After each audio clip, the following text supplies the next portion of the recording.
morning to you. Good morning. Thoughts about what Steve was just talking about? To what degree, let's say it happens for the Fed chairman today. To what degree does the GOP want to make a statement either about making debate go long or making it a close vote?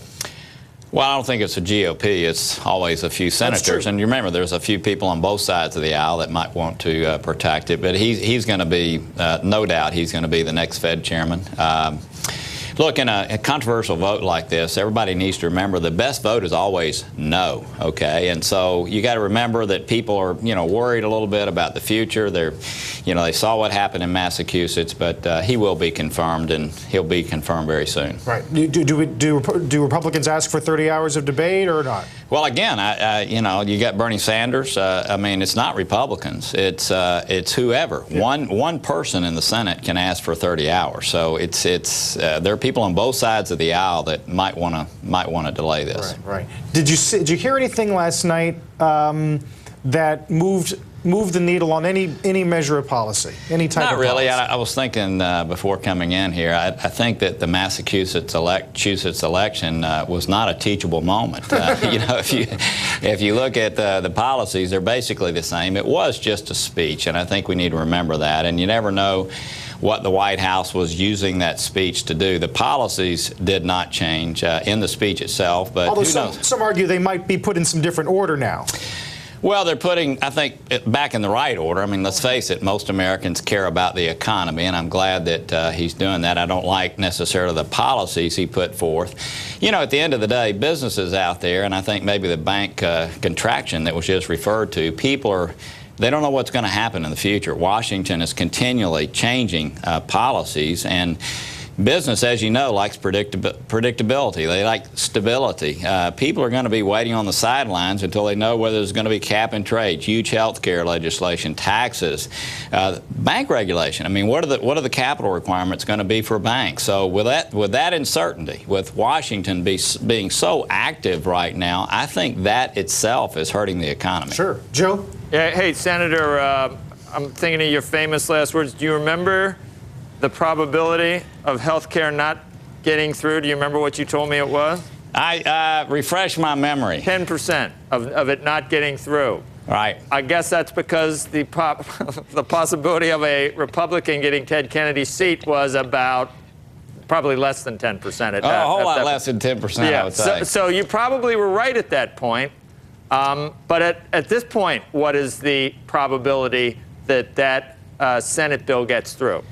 Oh, I think there's no probability that the Senate bill gets through. I mean, just absolutely no probability. What I hope will happen, and I think all of your listening audience would know of things they'd like to see that should be reformed in health care. And I hope that what will happen is after this sort of brouhaha, we'll settle down over the next several weeks, several months, and do some things that actually, where all steps go in a forward direction. Even Democrats knew that if this bill passed, there were going to be years of changes that had to take place legislatively to correct it. Well, that's not the way to do good policy. Let's make sure that every step we take is a step in a forward direction, and I hope we'll have the opportunity to do that. So you weren't gaming it. You weren't just saying 10% to scare people. You thought it was 90% certainty that health care was going to go through.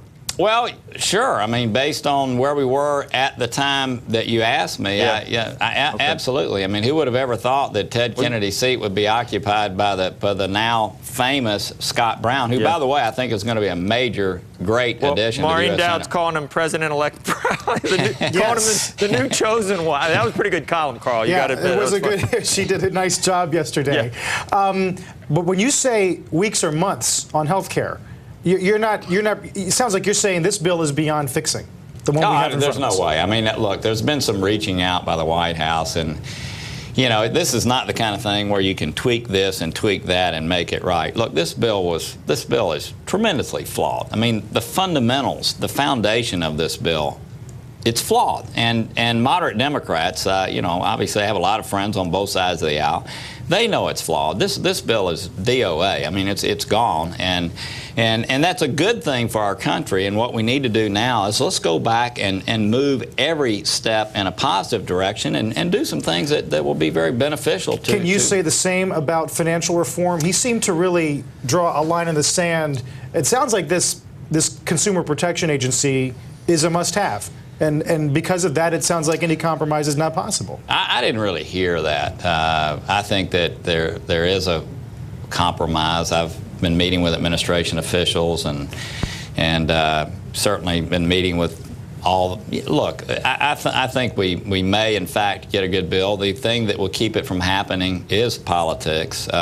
There's a lot of like-mindedness on both sides of the aisle, even about consumer protection. There are numbers of conservative and moderate Democrats that know that the way it's been proposed is not a good thing for our financial system. I obviously believe that. We have the makings of a bill if the environment that exists here in Washington doesn't destroy it. I'd like to see a bill. I think, you know, I've been working with Mark Warner and Chris Dodd and numbers of people to try to make that happen with numbers of my colleagues on the Republican side. You're more bullish on that than you are clearly on health care. Well, look, there's not the philosophical issue. I think we've come up with a solution on consumer protection if we can actually get it codified that'll work, okay? It doesn't disrupt. It doesn't have prudential regulation bumping up against consumer protection. And I think the too big to fail, I think all of us want to get that out of the American vocabulary. I mean, how do we get here? Right. I mean, we've rewritten capitalism over the last year and a half, and so there's an agreement there. Derivatives are tough. There's a lot of arcane issues there that need to be dealt with, but the makings are there for a bill if the environment here in Washington, which is very destructive right now, does not get in the way of that. Right. I don't want that to happen. I came here to try to put good policy in place, and I hope that happens. We are at a critical juncture where if we can move some of these big issues off of the plate, we can start working on some of the longer-term stuff that's important. Would you not agree with that? There is no question. It's important. And by the way, back to Bernanke's referral to bank contraction. Financial regulation, getting it off the table and done, I think would matter a great deal. I mean, financial institutions don't know what capital requirements are, as I mentioned earlier. They don't know what the environment's going to be. What are they going to do? They're going to hold their money until they know. Senator, thanks for coming in. Thank you. Good to see you as always. Senator Bob